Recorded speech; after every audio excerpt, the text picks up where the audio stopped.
Hey everyone, I'm Kate Kennedy and I'm here with day 50 of 100 Days of Cane. I cannot believe today is the halfway point of this project and it has been such a blast so far to hear the stories. And today's stories won't disappoint. Today we're going to talk with Judge and Julie Cleland about their memories of Cane and why they love it here. So I'm going to go ahead and be around and we're going to come over and say hello. Hello you guys. Hello, Kate. Kate. Thanks so much for agreeing to be with us today. Well, thank you for thinking of us. All right, I couldn't think of a better pair for day 50, so I'm so excited to share your stories with everyone. And we'll go ahead and start with you, Judge Cleland, because you were born and raised here in Cane. I was born and raised in Cane. My parents came here in the 1933. Oh, wow. My dad, after he graduated from medical school, was, I think, probably the first medical officer of the CCC in their first camp that was here in Cane. And so after 2 years, they decided to stay here. My mother, who was also a doctor, and so they inquired about staying in Cane, and the message was, well, there's a place for Dr. Betty, but there's no place for Dr. Chuck. So, but they persevered and then settled here and practiced for 50 years. Wow. And so they were practicing doctors here when you were born. I was born after Dad came back from the war in 1947, and was born and raised here in Cane. And what are some of the stories or memories you have about being a kid here in Cane? Well, of course, the stories are legion. It could go on forever. But one that sort of sticks in my mind, is so symbolic of Cane, is that when I was in grade school or maybe early middle school, there was a group that used to meet together at the Temple Pharmacy every morning for coffee. It was my dad and John Cliff, who was the editor of the paper, and Bob Hedsnecker, who was a lawyer, and Harry Schreiber, who was at the time was the mayor, and Harry was allergic to ragweed. So they cooked up this promotion that kids would pick ragweed bouquets and present them to the mayor, Harry Schreiber, the mayor. So they promoted this, and the first prize was a ticket to the movie or something. And there were three girls that I can recall specifically, Jenny McCullough and Marianne McCullough and Donna Strawcutter, and there may have been a fourth. Well, they took this really seriously, and their bouquet weighed like 1,600 pounds. They had to bring in the Burro dump truck to haul this stuff away. So, you know, that was just a great experience of growing up in Cane and seeing how kids could be involved in very important projects. Did they have a special name for this project or this event? Well, it was called Ragweed for Harry, and the arbitrary date was August 15th, which was called Sneeze Days, and the idea was that after that the ragweed started to pollinate, and whether there's any truth to any of that, who knows. It was one of John Cliff's wonderful promotions. That's so much fun. So Sneeze Days bred ragweed for Harry on August 15th, and I think that's such a fun activity, and it sounds like some people really took it very seriously. Oh, indeed. All right, so you were a kid here. What year did you graduate high school? I graduated in 1965. And Julie, you're not from Cane. No, I was born and raised in Rochester, New York. But you guys met through a mutual love of an activity, horse riding. How did you guys meet? Well, there used to be, the fourth weekend of June every year, a horse show at the Valley Hunt Club in Bradford, or Lewis Run. And the group of kids that I rode with, we used to come down for that horse show. And after 4 or 5 years, I met Jock. So you met and started dating. And how did you stay in touch after you started dating? Well, he was in college in Ohio, and I was in college in upstate New York, and so we wrote letters and wrote letters and wrote letters every day for 2 years. Every day for 2 years. And do you still have those letters? Yes, I haven't looked at it for over 50 years, but we still have them. And those are the days when you actually had to write a letter, get a piece of paper and a pen and an envelope and a stamp and go to the post office. And so yeah, we wrote every day for 50 years. No, not 50. Oh, I'm sorry, for 2 years. But Some days it seems like 50.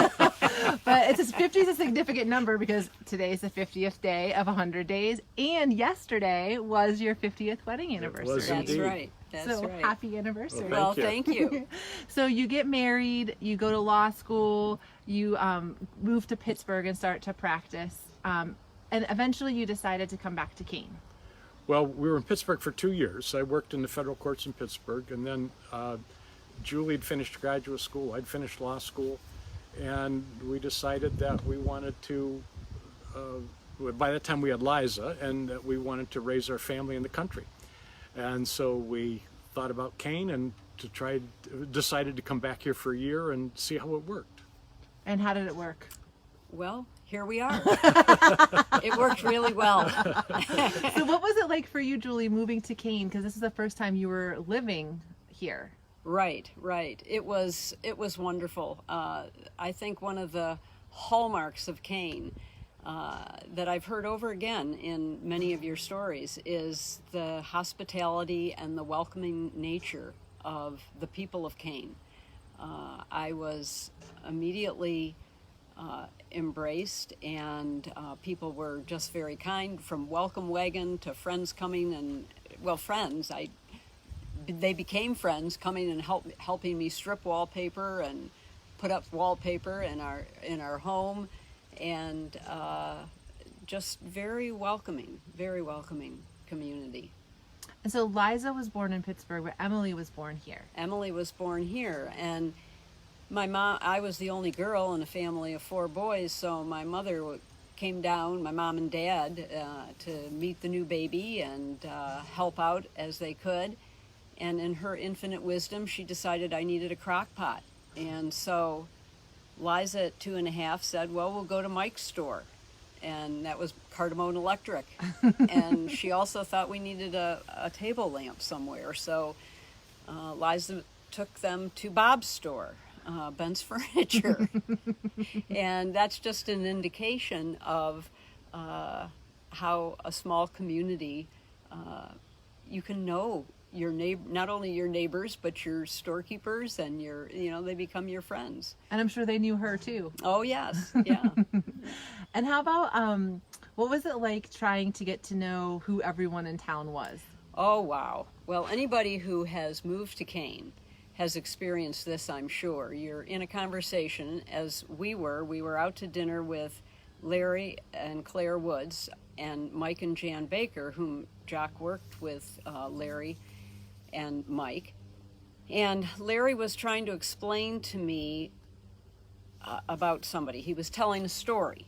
Larry told lots of stories. He was telling a story, and when it was clear that I didn't know who he was talking about, he said, well, he's so-and-so's brother.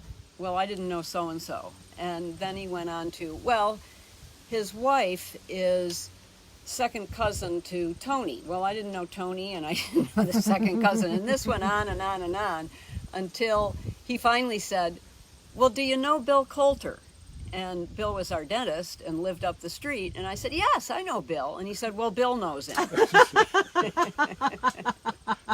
That's great. I love that story. Yeah.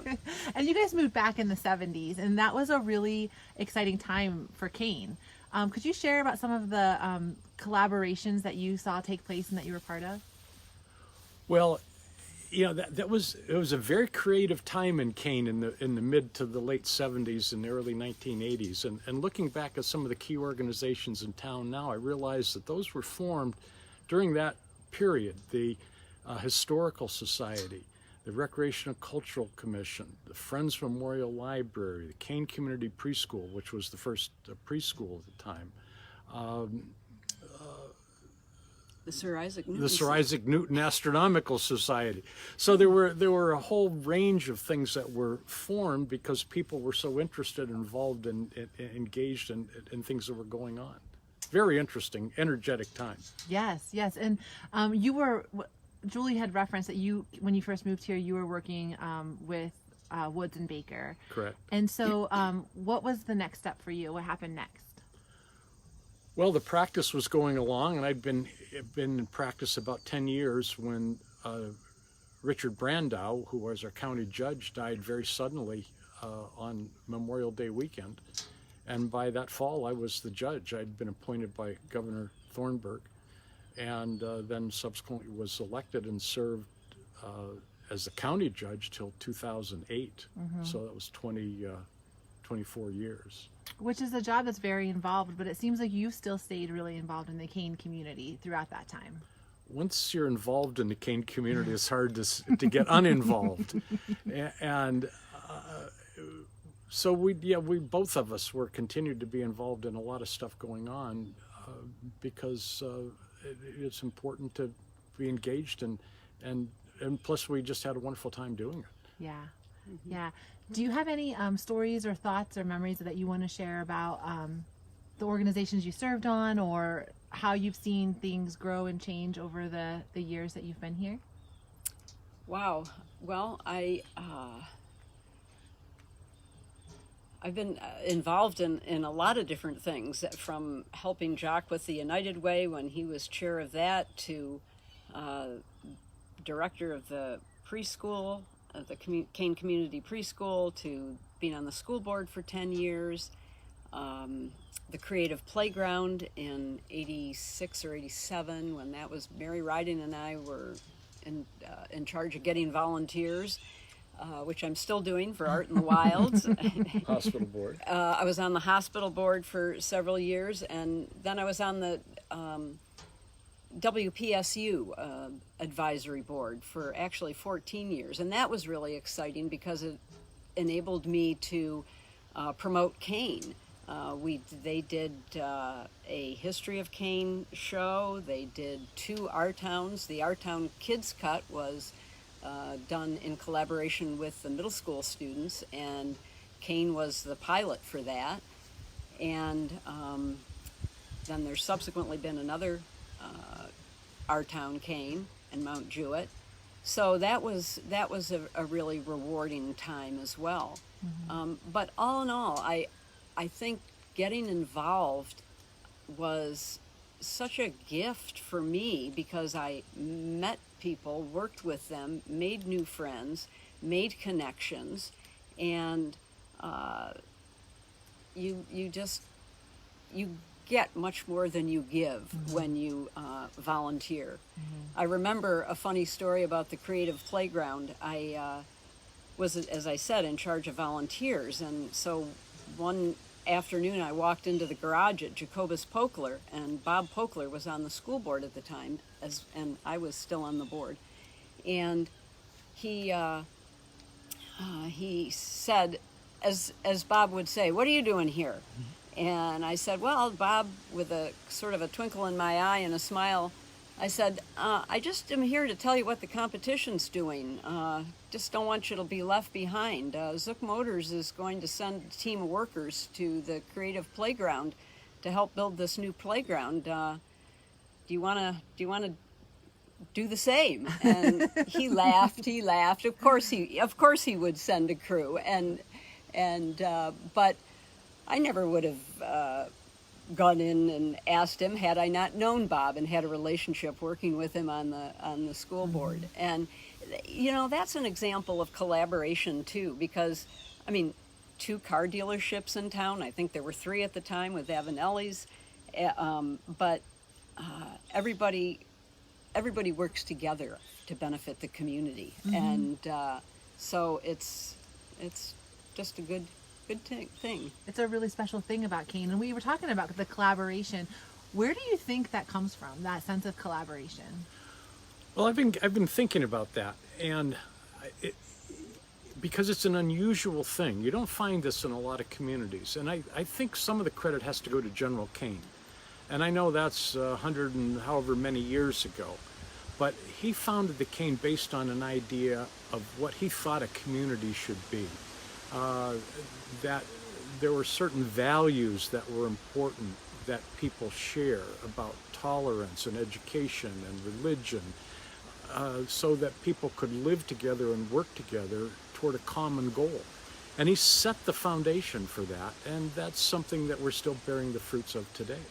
I think so too, and you can just see that it was founded on this principle of love that is really continuing. You can't just start that. It has to be cultivated. So generations since have been working to continue those same values, I think. Well, I think that's true. I remember my mother telling me a story once. Now, this goes back to the 1930s. We're talking, almost 100 years. And she said when they came to Kane, she was overwhelmed by the feeling of love. Now, that's not the word Julie used when she's talking about moving here, but it's the same idea. It's the same atmosphere. It's the same attitude. And that's a special thing. I think so too. So why would you guys say, you've been here for many years now, here and back, why do you love Kane?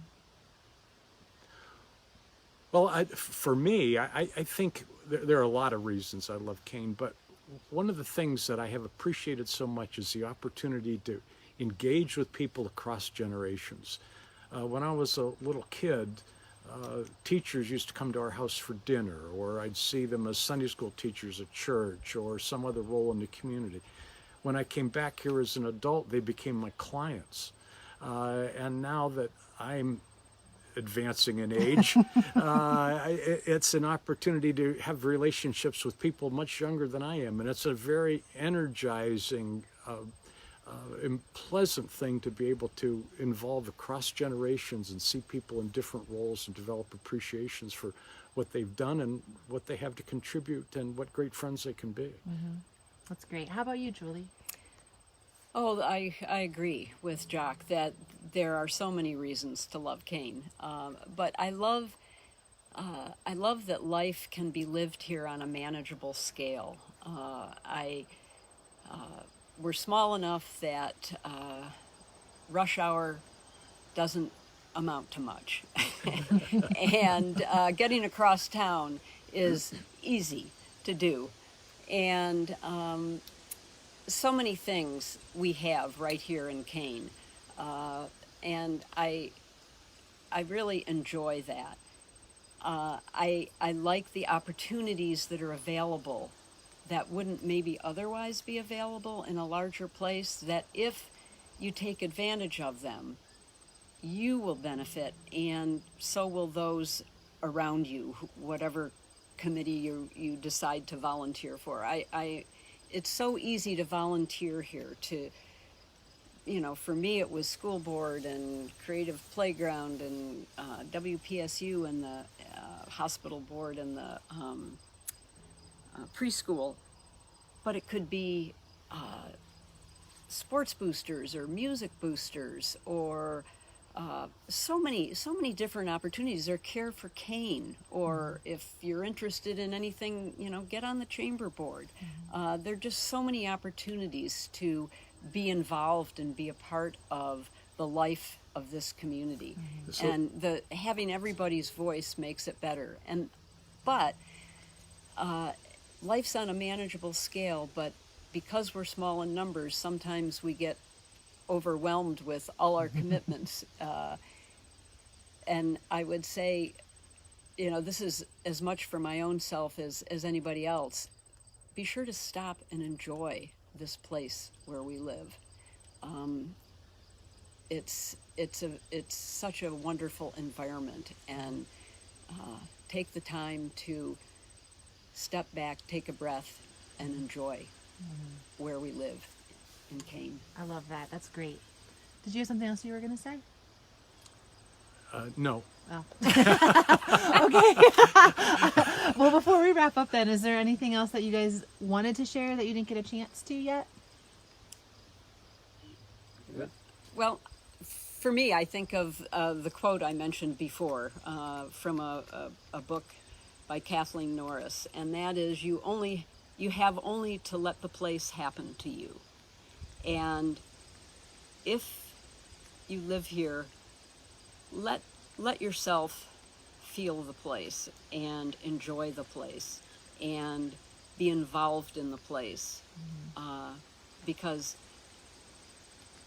it's a great place. It is, to be. And I love that, like letting it happen to you. Like you just have to show up, Yes. and you're going to be impacted. That's right. That's beautiful. That's right.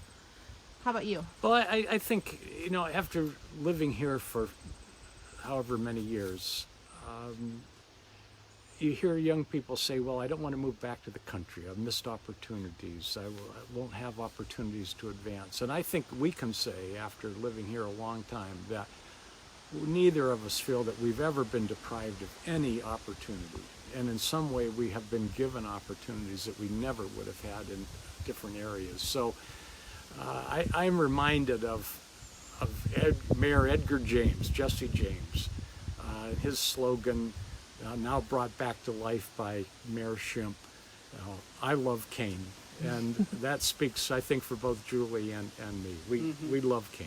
Yes, well, Kane loves you. You guys have definitely put in a lot of your heart and energy to make it the place that it is today. So thank you for everything. Thanks for your time today. One last chance. Anything else? Yes, yes. Happy birthday. Thank you, Julie. All right, you guys. Hey, thank you so much for tuning in today. The Clelands really are a foundational piece of what Kane is today. And I so appreciate the time that they took. And I hope that you feel just as inspired as I do after hearing them tell these stories. I love the stories about when Judge Cleland was a kid and what it was like then to what it was like when they moved back in the 70s to what Kane is today. So I'm going to revisit this question for you guys. This is day 50. We're halfway through. I would love to hear in the comments, why do you love Kane? And thank you again for tuning in, and we'll see you again tomorrow for day 51.